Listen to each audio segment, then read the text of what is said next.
जय Hind dear students.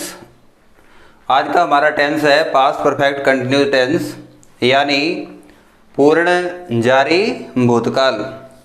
शुरू करेंगे टेंस के पैटर्न से।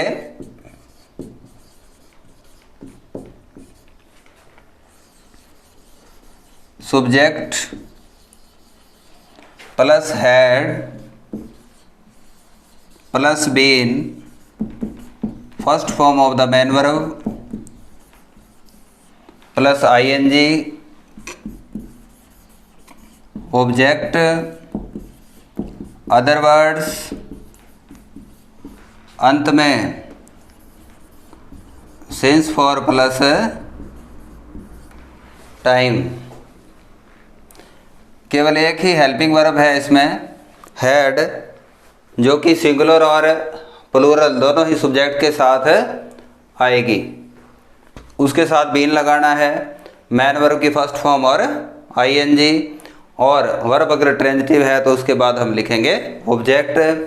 सिंस फॉर जो प्रेपोजिशन है उनका यूज हम सीख चुके हैं पिछले टेंस के अंदर कि पॉइंट ऑफ टाइम है, अगर निश्चित समय है तो उस समय से पहले लिखते हैं सिंस, और पीरियड ऑफ टाइम है यानी अवधि है उससे पहले लिखेंगे फॉर। इस पैटर्न के यूज के बारे में हम सीखेंगे कि इस पैटर्न या टेंस का यूज कौन से सेंटेंसेस को बनाने के लिए हमने करना है। It is used for an action which began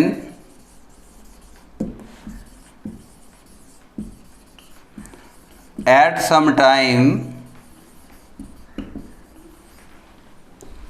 in the past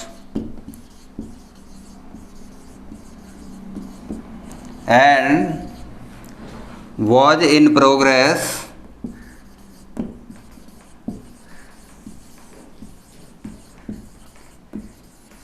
at some time later in the past।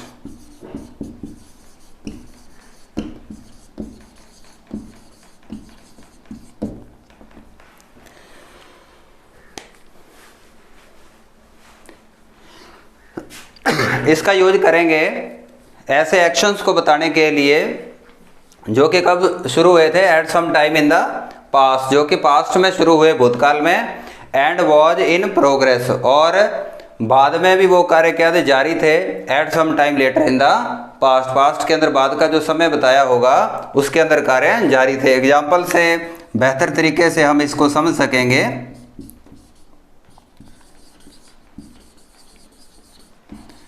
They had been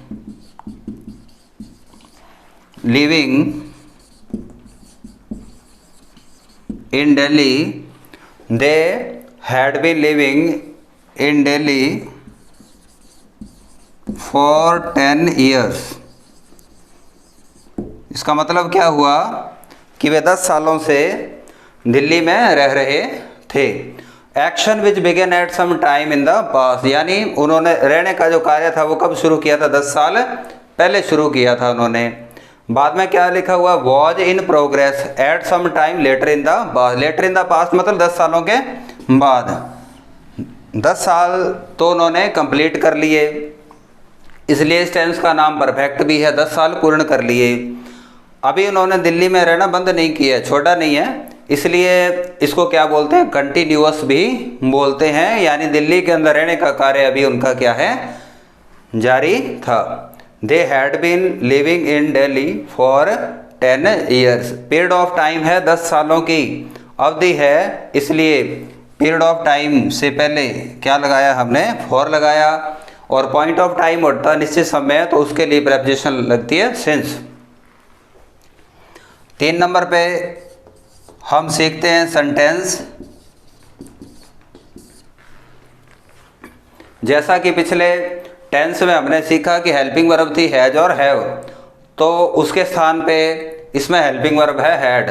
तो वहाँ पे हमने सेंटेंसेज को जब नेगेटिव बनाया तो हेल्पिंग वर्ब हैज या हैव के बाद नोट लगाया था। अब हमने क्या करना है, हैड जो है उसके बाद नॉट लगाना है। पहले जो एफर्मेटिव या पॉजिटिव सेंटेंसेज होंगे उनमें सबसे पहले सब्जेक्ट लिखेंगे, उसके बाद हैड लिखेंगे, सब्जेक्ट चाहे सिंगुलर हो चाहे प्लूरल, उसके बाद बीन लिखेंगे, फिर मैन वर्ब की फर्स्ट फॉर्म के साथ आईएनजी। अगर वर्ब ट्रांजिटिव है, कोई ऑब्जेक्ट दिया हुआ है तो वो ऑब्जेक्ट लिखेंगे। इनके अलावा कोई एडवर्ब या कोई अदर शब्द हैं वो लिखेंगे, और अंत में लिखना है सिंस, फॉर और टाइम। जब सेंटेंसेज को हम नेगेटिव बनाएंगे तो हमने क्या करना है, हेड के बाद नॉट लगाना है। अब वर्ब में 3 शब्द हैं, हेड है, बीन है और मैन वर्ब की फर्स्ट फॉर्म के साथ आईएनजी है। तो हमने क्या करना है, जो हमारी हेल्पिंग वर्ब है हेड, उसके बाद नॉट लगाना है, फिर बीन, बाकी सेंटेंस सेम लिख देंगे।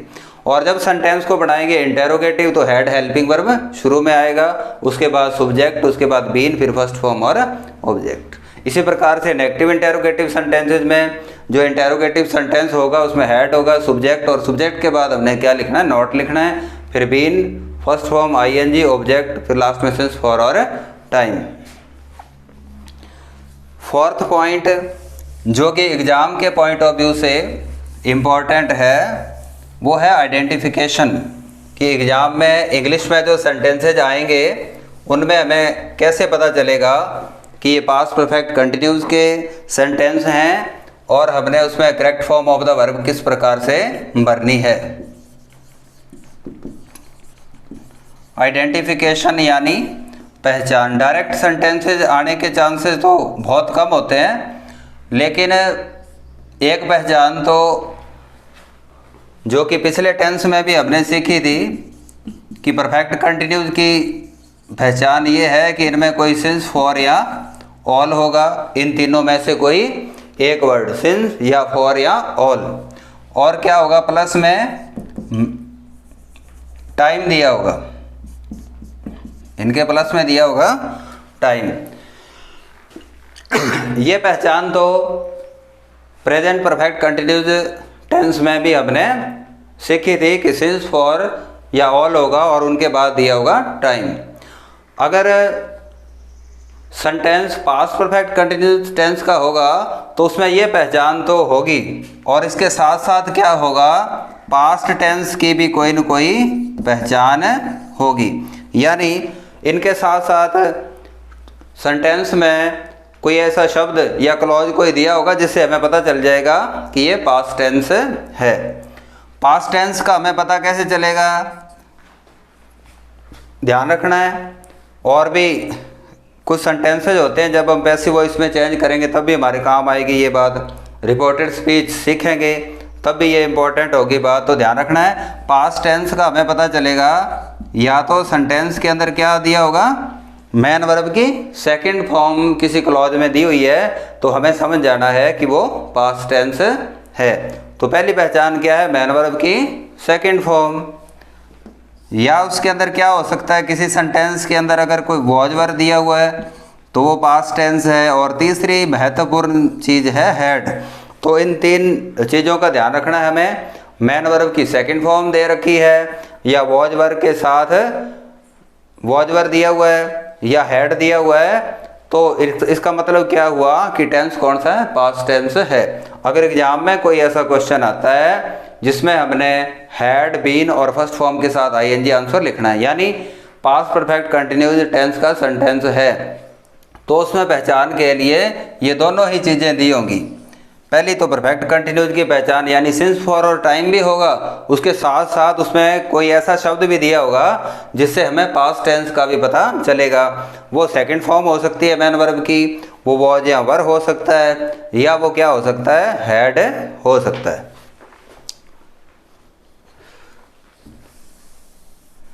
एग्जाम्पल के लिए एक सेंटेंस देखेंगे हम।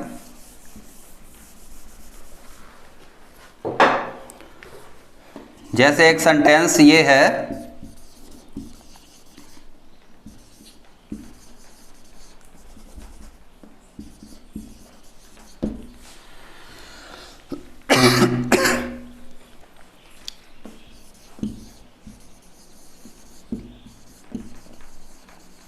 When I went to meet them, एक क्लॉज ये हो गया।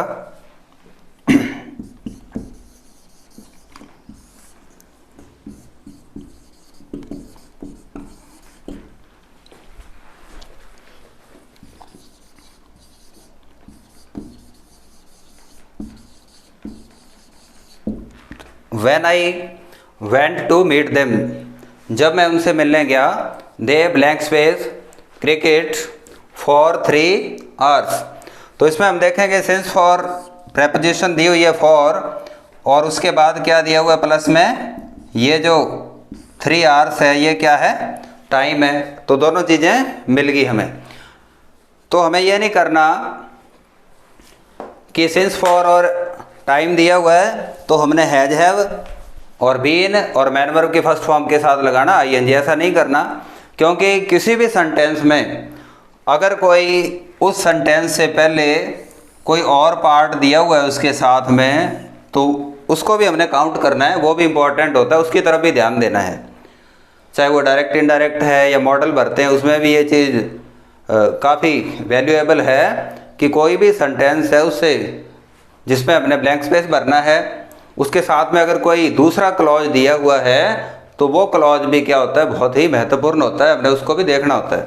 अब यहाँ पे हम देख रहे हैं कि वेंट जो है वो कौन सी, वो क्या है, V2 है, यानी मैन वर्ब की वो सेकंड फॉर्म है। और मैन वर्ब की सेकंड फॉर्म का मतलब क्या हुआ, पास्ट टेंस, यानी ये पास्ट टेंस है। तो यहाँ पे सिंस फॉर भी दिया हुआ है, टाइम भी दिया हुआ है और पास्ट टेंस भी है। तो हमने क्या करना है, ये टेंस हुआ पास्ट परफेक्ट कंटिन्यूअस टेंस, तो हम हैड भरेंगे, उसके बाद बीन। तो यहाँ पे वर्ब की फर्स्ट फॉर्म नहीं लिखी मैंने, वर्ब की फर्स्ट फॉर्म है प्ले, हैड लिखेंगे बीन, और मैन वर्ब की जो फर्स्ट फॉर्म दी होगी उसके साथ लगाना है आईएनजी। प्रेजेंट परफेक्ट कंटिन्यूअस जो टेंस होगा उसमें पास्ट टेंस नहीं होगा दिया हुआ, यानी सेकंड फॉर्म या वॉज वर या हैड उसमें नहीं होगा, केवल एक सिंगल क्लॉज या एक शॉर्ट सेंटेंस होगा एक, और सिंस फॉर और टाइम दिया हो तब तो हमने हैज या हैव बीन और आईएनजी फॉर्म लिखनी है।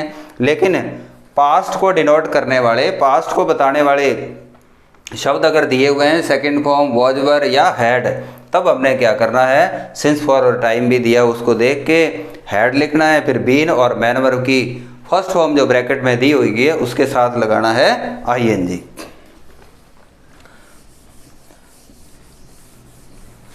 बहुत ही रेयर चांसेज हैं एग्जाम में प्रश्न आने के, फिर भी अगर प्रश्न आएगा तो उसमें पास्ट टेंस को बताने वाला कोई शब्द उसमें दिया होगा, तो ध्यान रखना हमेशा ही कि सेकंड फॉर्म दी हुई है मैन वर्ब की, वॉज वर दिया हुआ है या हैड दिया हुआ है, तो वो पास्ट को डिनोट करते हैं ये शब्द, तो वो टेंस कौन सा हो जाएगा, पास्ट टेंस हो जाएगा।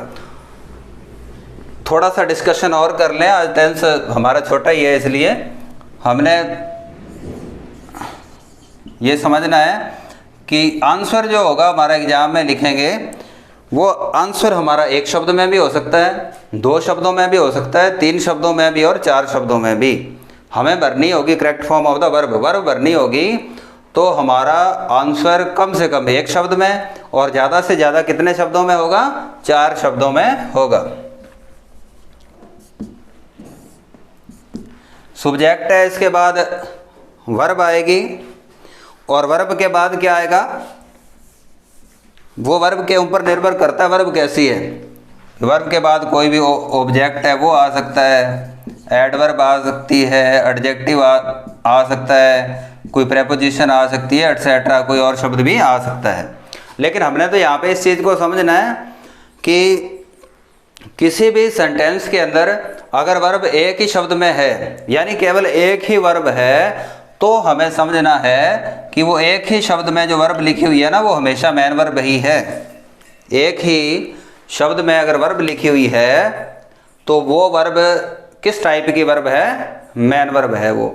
और मैन वर्ब अगर है वो पर एक ही शब्द में है, तो ये भी ध्यान रखना है कि टेंस वो इंडेफिनेट ही होगा। अगर फर्स्ट फॉर्म है तो प्रेजेंट इंडेफिनेट होगा, और सेकंड फॉर्म है तो पास्ट इंडेफिनेट होगा। ये वैसे ही जनरल इन्फॉर्मेशन है, क्योंकि परीक्षा के अंदर हमें आंसर जो होंगे अलग अलग टेंसेज के अनुसार अलग अलग लिखने होंगे, तो वो 1 शब्द में, 2 शब्द में, 3 शब्दों में और 4 शब्दों में हो सकते हैं। वो कैसे हो सकते हैं वो बता रहा हूँ मैं। एक स्थिति तो ये हुई कि वर्ब कितने शब्दों में है, 1 शब्द में। फिर यह भी हो सकता है कि वर्ब 2 शब्दों में है, अगर प्लस में इनमें से कोई भी शब्द आ जाए,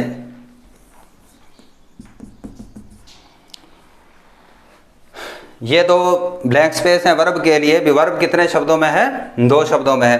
जब भी वर्ब 2 शब्दों में है तो पहला उसका शब्द होगा वो होगा हेल्पिंग वर्ब और दूसरा होगा मैन वर्ब। जब भी वर्ब किसी भी सेंटेंस में 2 शब्दों में दी हुई है तो पहला शब्द क्या होगा? हेल्पिंग वर्ब और दूसरा शब्द क्या होगा? Man verb. ये ध्यान रखना भी। एक स्थिति यह भी हो सकती है कि वर्ब के 3 शब्द भी हो सकते हैं वर्ब में। एक स्थिति, ये बाद में मैंने जो लगाया हुआ है डैश डैश डैश, इसका मतलब है जो ऊपर लिखे हुए हैं शब्द ये, यानी मैन वर्ब के बाद जो आएंगे। अब स्थिति ये है कि शब्द कितने हो सकते हैं? 3 शब्द भी हो सकते हैं किसी वर्ब के। तो हेल्पिंग वर्ब है उसका स्थान कौन सा होगा? पहला। और मैन वर्ब जो है उसका स्थान कौन सा होगा? अंत में होगा। जैसे यहाँ पे देख लो, ये हेल्पिंग वर्ब है और मैन वर्ब का स्थान कौन सा है? तीसरा। बीच में जो बीन है वो है सपोर्टिंग वर्ब, SV। किसी भी सेंटेंस में एक शब्द में वर्ब दी हुई है तो वो वर्ब है मैन वर्ब। 2 शब्दों में अगर वर्ब दी हुई है तो पहली वर्ब है हेल्पिंग वर्ब, दूसरी मैन वर्ब। 3 शब्दों में अगर वर्ब दी हुई है तो पहली हेल्पिंग वर्ब, दूसरी सपोर्टिंग वर्ब और तीसरी है मैन वर्ब। 4 शब्दों में भी सब्जेक्ट के बाद वर्ब हो सकती है। एफर्मेटिव सेंटेंसेस की बात कर रहे हैं हम। 1 शब्द, 2 शब्द, 3 शब्द और 4 शब्द। ये हम मिटा ही देते हैं एक बार, क्योंकि वर्ब का डिस्कशन कर रहे हैं हम।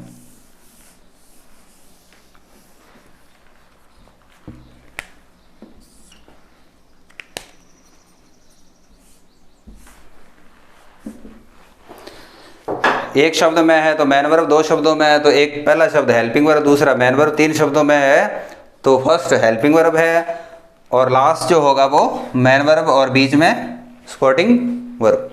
हेल्पिंग वर्ब शुरू में ही आएगी, पहला शब्द हेल्पिंग वर्ब ही होगा और मैन वर्ब 2 शब्द हैं चाहे 4 हैं, लास्ट वाली क्या होगी? मैन वर्ब ही होगी। अब 2 शब्द बीच में बचे हैं, ये होंगे सपोर्टिंग वर्ब।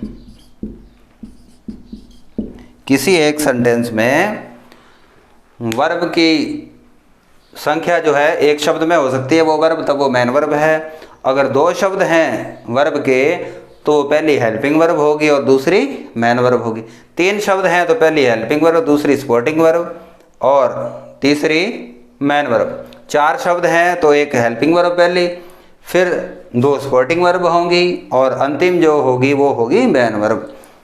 ये वर्ब्स जो हैं इसलिए बताई, टेंस के आइडेंटिफिकेशन में भी ये चीज़ें हमें काम आएंगी। फिर हम वर्ब की जैसे फॉर्म्स लिख देते हैं। अगला टेंस भी हमारा अंतिम टेंस रह गया है, फ्यूचर परफेक्ट कंटिन्यूस टेंस। उसके बाद हम correct form of the verb के कुछ एक्सरसाइज करेंगे। उसमें भी क्या होगा, छोटा सा टेंस है वो ज़्यादा इम्पोर्टेंट नहीं है इतना। उसके अंदर हम सीखेंगे किस प्रकार से ये जो वर्ब्स हैं हम first form, second form, third form, fourth form या फिफ्थ फॉर्म इनके नेम लिख देते हैं। उनके अलग अलग नेम क्या हैं और किस प्रकार से ये वर्ब्स के जो नेम हैं वो टेंस के आइडेंटिफिकेशन में, यानी टेंस के पहचान में हमारी किस प्रकार से वो सहायता करते हैं। तो इसी के साथ आज की क्लास की समाप्ति। जय हिंद।